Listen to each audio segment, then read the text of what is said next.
Hey everybody, welcome to one of our beautiful daily creative challenges for Photoshop. How are you doing on this wonderful Wednesday morning? I'm Kathleen, I'm your host for this challenge. If you don't know me yet, I'm a designer here at Adobe, and today I kind of look like a used car salesman, and I like it. What do you guys think? So if you are joining us on Behance, go ahead and give me a shout out in the chat. I'd love to say hello to you. What's up, Sean, Sam, Frank, Andreas, Emma? Good to see everybody. Thanks for joining in. If you have done every single challenge so far, you'll notice that we are almost done with our challenge series. Friday will be our last day, so we have today, Thursday, and Friday. So 3 more challenges. I cannot believe it's ending so soon. I'm gonna miss it. But before we get too sad, let me just pop over to my screen. I'm gonna give you a little bit of a sneak preview of what we're gonna be doing today. Whoa. And then I'll also take you through the challenge and what it is, in case you're new. So if you might have already seen this, if you follow me on Instagram, I posted a little sneak preview. You can always follow me at Kathleen Illustrated. That's my name there. But yeah, we're going to be working on some found image collaging in Photoshop today. This is my favorite thing to do in Photoshop. I love mashing a ton of layers together, making it look like a real paper collage, and seeing what kind of mischief we can get into. General Kenobi says you don't want to sell me a used car. I don't want to sell you a used car for sure. I don't want to sell anybody anything. That sounds very stressful. All right, so if you are new to the challenge, you can register for it at behance.net/challenge/Photoshop, but you've probably already done that. You can also join us on Discord, but you've probably already done that. If you haven't, this is the link. I'm sure someone will post it in the chat, and we'll talk more about that at the end. Sound good? Francis says you're getting a Dr. Jacoby Twin Peaks vibe. Yes, so weird. That's what I strive for. All right, so many people here today. What's up, everyone? Hey, Steven, Michelle, Viola, Tracy. Hello from San Diego, loving this challenge. Yes, Tracy, that is music to my eyes since I read it, I guess. Okay, so I'm gonna show you how I went from this to this, pretty much using the same step just over and over and over and over again. If you've ever made a collage like out of paper, you'll know it's a lot of the same workflow. You are cutting out shapes and you are placing them where you want. And you just repeat that by placing things in specific locations until you get the outcome that you desire. So I really like this for beginner Photoshop users because it kind of brings in something that you might be familiar with, something you've probably done since childhood, and puts it into this digital context that you might be new to. So I just have my template open, and if you want to get the same files I'm working on, you can go to that landing page, the behance.net/challenge/Photoshop. Scroll all the way to the bottom, you'll find the found objects collage here. Click get started and you can download my files there. Oh, Emma, you follow me and you love Kashi. Kashi's actually sleeping behind me right now. He's being a very good boy. That is my dog, for anyone who doesn't know, but you probably all know that by now. You'll notice that a lot of these images have a watermark on them since they're not licensed. So if you want to use your own non-watermarked images, please go ahead. But we are focusing on the whooping crane today. I love a good whooping crane. Aren't they so cool? They're just a really striking animal, really long, really elegant, but with these touches of like dark. They got the tips of their wings, not in the front of their face and their legs. I just love them. So a little bit of background work that I did was I already changed my image to be black and white, and I already removed the background. I think we've done that quite a few times in the challenge so far, so I'm not going to repeat how to do that, and I'm actually going to, yeah, that works. So I'm not going to repeat that, but if you want to learn how, or if you have specific questions, maybe we can talk on Discord after this. The next thing I'm going to do is I'm going to bring in my found objects. Now in my case, this is like ripped up paper, but it could be blades of grass, it could be seashells. You could take a picture of anything in your life, and then we can use the selection tools in Photoshop to get rid of the background so we can use it in a collage. So I'd actually encourage you to use something that is not these ripped paper pieces. Something from your own home, something from your yard, something from a dog walk. I'm really curious to see what you can find. So we want to get rid of the white behind these pieces of paper. As we know, there's a bunch of different ways that we could do this. I'll show you a way that I haven't shown so far. It might not be the best way, but I think it works pretty well for this. But like I said, there's a million different ways to do this in Photoshop, so this is just one way. I am going to go to my magic wand tool, so it's in my selection toolkit over here. And say you have quick selection selected and you don't see magic wand, you can always do Shift W to cycle through your selection tools until you get to that magic wand. I'm just going to select the white of this layer, and if I just delete, it's going to do a pretty good job of getting rid of all of the white, but you'll notice like right here there's a little bit of shadow, I guess you would say, left over. So I'll show you how to kind of get rid of that pretty quickly. So I'm going to Command Z to undo that. So I have my selection with my magic wand. I'm going to go up to selection and I am going to modify it, hit expand, and maybe just do like 2 pixels. You could do 1 or 2 depending on how high quality your image is. If you have like a 3000 pixel by 3000 pixel image, you might need to do like 5 pixels since it's just bigger. Oh, Amelia, thank you. That's so kind of you. All right, so when I do that and you zoom in, you'll notice that the selection stays the same, but it just shrinks in 2 pixels. It expanded. So if I hit delete, we won't have any of that shadowing. We will just have these rough edges at the bottom, and it's good to go. I'm getting my zooming mixed up today. General says there's the right way, the wrong way, and the max power way. And the Kathleen used car salesman way. Little sip. Okay. So this is where the fun starts, I think. I'm going to show you a little workflow that makes it super easy to dissect, I guess, your layer into its individual pieces. So we're going to go from this all on one layer to putting everything on its own layer pretty quickly. It's going to be very repetitive. I'm not going to show you how to do every single row because that would probably take the entire time that I have, and we just don't need to waste our time like that, I don't think. You can do that on your own time. So I will show you quickly how to add these to their own layers pretty quick. I have the marquee tool selected. This works well with this found object because everything is rectangular and in a pretty straight line. But if you're doing like seashells or you have just a photo from your camera roll and it's a little more organic, you might need to use like the lasso tool or another selection method, but this works for this. So I will just select one of my pieces. And what we want to do is we want to take this, we want to cut it from this layer and paste it onto its own layer quickly. So my favorite way to do that is do Shift, Command, or Control if you're on a PC. Shift, Command, and J. Now watch my layers panel when I do this. Did you see that? I'll do it again. Look over here. Shift, Command, J. It makes a new layer from my little piece of ripped paper, and it cuts it from the original. So now it's on its own little spot. So I'm just going to do that over and over again a couple times, not too many. I don't have to show you all of these. I think you get it. Shift, Command, J. Oh, but you got to make sure that you are on your original layer when you do that. Since I have this cutout piece layer selected, there's nothing over here to cut. So make sure that you have your original kind of full layer selected, and then Shift, Command, J. We have our own layer. Now don't worry about renaming these because I'm going to show you a pretty quick way to move things around without having to work in your layers panel. We'll be actually working on our canvas. Shift, Command, J. I'm just going to select a few of these shapes that I really like the most. That's not what I wanted. Liquefy. Interesting. We'll go for something longer like this. Shift, Command, J. And I like this shape because it has a nice taper to it. If you start a selection and you don't like where it is, just hold down space and you can move it while you are selecting. There we go, Shift, Command, J. All right, that's good enough for me. I'm just gonna turn off my base layer and we can work with what we have so far. Tracy says, that's mind-blowing, yes.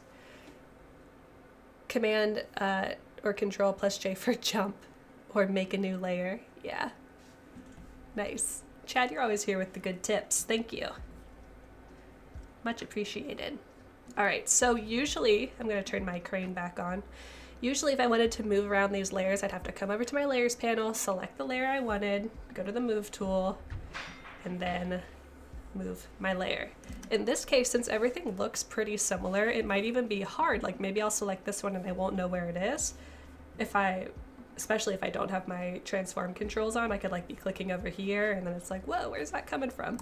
So let's do something way easier. When I have my move tool selected up here in my control bar, make sure that auto select layer is selected. This is going to work best in this preliminary step when we are just moving around these layers and we haven't added any like blend modes or texturing on top, because it'll have a hard time grabbing the layer we want to grab. But if we're just working on these simple layers, auto select layer, you should be good to go. Let me show you what it does. No matter what layer I have selected over here, when I click and drag, it's going to select the layer that I'm clicking and dragging on and move it for me. So this also includes like my text layer and my background layer. So be careful to grab the right thing. You could lock those layers if you don't want to mess with them.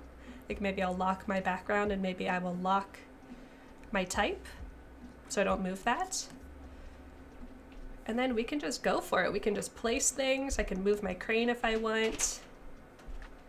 So the whole vibe that I want from this is I want it to feel like there's movement coming off the back of the bird while it flies. So I'm going to be moving most of these things to the back. Maybe I'll even do Command T to open my transform controls again, flip this around because I like that side of it better, and keep it going. Since we don't have all the time in the world, I'm not going to show you how I built all of the shapes that I built in the version that I showed you as an example in the beginning, but this is how I did it. I just spent more time on it to get to that final version. Okay, so if I did, for example, want to maybe duplicate some of these layers to fill it out more, all I have to do is select my layer, Command J, not Shift Command J, just Command J or Control J, and that makes a duplicate of my layer, so I can then grab it, fill out my spaces. And one tip I have to make them seem a little bit different so that it doesn't just look like you're copy and pasting the same image is you could flip it around like this, or you can go to Edit, Transform, and flip vertical or horizontal, however you want to, and that'll reflect it so it doesn't look like the same piece of paper. Francis says, P.S. Run Steep, imagine having one person that knows everything. I can't imagine it. There's got to be someone. Maybe Chad. Perhaps. Okay, I can also grab my layer, hold Option, and you'll notice that my cursor changes to a little duplication cursor, and duplicate things that way. So there's a lot of ways that you can quickly duplicate and move and transform. And that's, I think, why I like digital collage so much, is because it seems pretty intuitive and it's fast. So you can just work, not worry about what button you're pressing and all of these extra filters and effects on top. You can just work until you have something that you like. Now maybe I want to finesse the outline shape of my shapes a little bit. I will make sure to select the layer that I want to select, and then I'm going to use my lasso tool. I just tapped L to activate it, lasso tool. And I will zoom in, first of all. And I'm just going to taper this a little bit. Using your mouse or your trackpad is perfect for this because we want to mimic that ripped paper effect. So just doing it with your finger is a pretty good way of doing that. And I'm just going to hit delete. There we go. Nice. Maybe we will even shave off the top of this a little bit. You could add these to like a layer mask in case you didn't want to actually delete everything, but for this quick and dirty version of this workflow, this works fine. You could even cut into here and add a little bit of like a flag shape. Make sure you have the right layer selected. I like that. Now, if we have all of the cut paper pieces that we want to have, let's add a little bit of color. Command J, that's so amazing, I will use that, yay! It is definitely helpful. So I'm going to group everything. Command J, Command G, not Command J. And remember the other day when I was having a hard time clipping a layer to a group? I was having a hard time because it does work, but not with every adjustment layer, I don't think. So we're going to do a solid color adjustment layer. I'm going to pick a color that I like. And look at that. We clipped a layer to a group. I need to do more research into when it works and when it doesn't, because I didn't think it worked at all with groups after what happened the other day, but now it seems like it does. So this is cool, but it adds a flat color on top of our shapes that have that nice crinkly texture. So we want to make sure to keep that crinkly texture somehow. And of course we're going to do that with blend modes. We can go through and preview. Ooh. Wait. I love that. I was not expecting that. We're going to go through and preview a bunch of different options and see how we're liking the blend modes. So I want to make sure that I keep that darkness of the crinkle and the highlight of the crinkle. Those are like highs and lows in your image. I want to make sure I keep those. And you can always just come down to color, and that's just going to plop that color right on top of your image. Multiply is going to make it a little bit darker. Linear burn is going to be dark and saturated and keep those shadows in there. What do we think of that like lilac-y color that I was so, not lilac, this is more of like a wisteria, a plum, an aubergine perhaps? Yeah, Steven, color is a good blend mode. A good blend mode to keep the color similar, totally. I dig this. I think I really like it because it brings a little bit of yellow with the purple, and as complementary colors that can add some like high visual interest. You love the purpley color? Yes. Me too. Okay, and then we can change our designed background color as well. We're going to unlock it because of course we want to edit it. Double click on our thumbnail to change our colors and we can get a little bit of a preview. So maybe we'll go for something yellowy since we have that nice purple in the wings. And maybe we'll also change the blend mode here so it's a little bit darker. That's nice. A little mustard with a little purple. It's like mustard and jam, the perfect combination. I'm liking that. This is kind of like a sunrise, a crane flying over the lake at sunrise. Yay, Susan, you like the color burn one too? Oh, Steve, that's awesome. When you first found Adobe Live, you weren't sure what was going on, and then I made it crystal clear. Yes, that's the goal. I know jumping into one of these live streams, if you've never experienced it before, is like, what's going on? What are they showing me? Why do I need to know this? So thanks for sticking with it. Really appreciate it. So let's jump back to my finished one so I can show you some of the extra little details I added and how I did them. Wow, what a difference. So you'll notice that I used a lot more cut paper pieces. I duplicated them, I transformed them. I also made it so that they kind of came past the edge of the actual stamp. I really like that depth because this is such a flat design. It's just supposed to look like paper on top of paper, that having pieces of paper extend past the edge of the design adds some depth when there really isn't any, which is always interesting visually. All right, you'll see that I went for kind of like a royal blue and yellow combo here. And I think it was yesterday with the parrot or the macaw that we started to play with these screen tone brushes. So let me show you down here. I have my crane layer right there, and I have my black and white and my levels layer. I kind of flattened those in the example I showed you. But I also made a new layer on top of that and clipped it and just started painting with a brush. So I still had my screen tone brush selected from yesterday. It's in the special effects brush pack. It should just come with Photoshop. And that's how I can add this cool screen tone effect. I went with a yellow and only did it kind of on the edges. And I think it was really nice. I also added some of the paper pieces on top of the wings to make it seem like the crane and the background weren't so disparate. I wanted to mesh them together, so I added a little bit of paper texture on top of the crane as well, but not too much because I want it to still obviously be a crane. Are there going to be any reviews today? Not during this Daily Creative Challenge. There might be during some other challenge or streams that are happening. So right after me, we actually have, I think, some photo compositing happening, but we'll talk about the schedule in just a couple minutes. But it's good to see you, Lee. I haven't seen you, Lee Designer, in a little while. Hello. And Vandam, I think you're here too. How you doing? All right, of course I went for a light text color because we have such a dark background. And this lightness also helps to bring in the lightness of the bird too, so the eye travels around the design and we don't get stuck in one place. Cool. So I'm really excited to see what you guys make. Once again, I encourage you to use found objects that aren't the found objects I provided. Of course you can. You're not going to get penalized or anything. It's awesome that you're making anything at all. But maybe you have like a cool collection. Maybe you have some rocks. Maybe you collect marbles. I don't know. But collaging with those kind of things would be great. Michelle says, I like how the pieces of paper are flying away. Also the texture. Yay! That was the goal.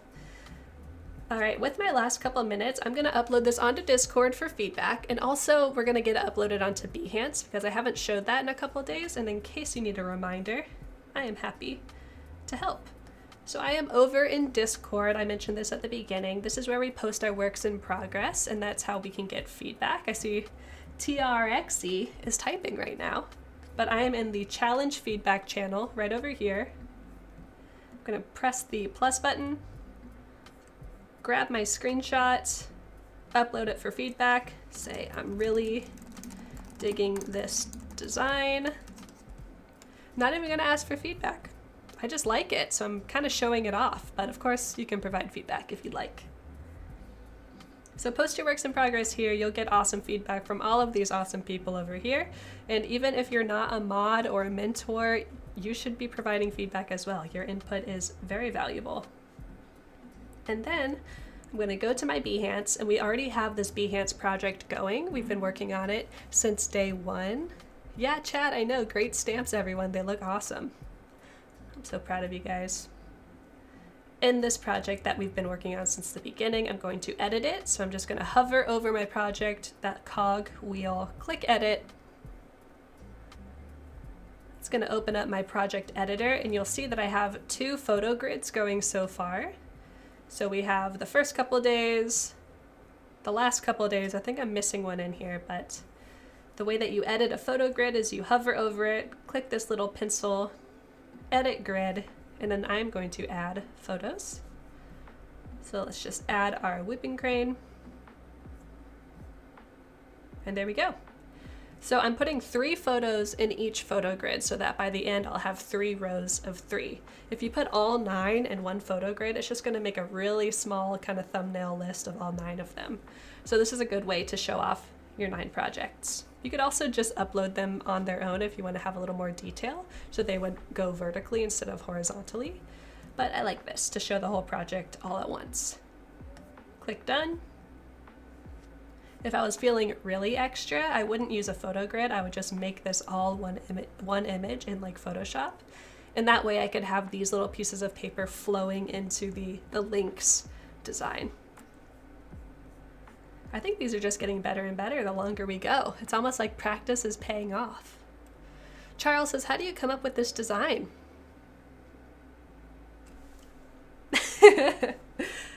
I knew I wanted to do the whooping crane because they're really cool. And I think birds have a lot of like beautiful aerodynamicism. Is that how you would say it? They're very aerodynamic. So I wanted to show the movement somehow. And I also knew that I wanted to show digital collage somehow in this challenge. So bada bing bong. There we go. Awesome. So do not forget to upload your Behance projects once you are happy with them. Make sure that you update and save it so that you don't lose any of your progress. And I am super excited to see what you guys post on Discord. I'm going to be back tomorrow with the second to the last day of challenges. I actually just reminded myself what challenges are left, and I'm really excited. They're going to be really fun and cool. All right, this is the schedule for the rest of the day. We have the Photoshop Daily Creative Challenge right now. We had Jason right before me. Some awesomeness happening this morning. And then check out the rest of the day. There's photo compositing, there's illustration, package design, XD. We have 2 illustration streams at the end of the day. Chef's kiss, perfect schedule, I would say today. Okay, so I'm going to be out of here. I'll be back tomorrow, like I mentioned, and stick around for more Adobe Live. Thanks, everybody. Goodbye.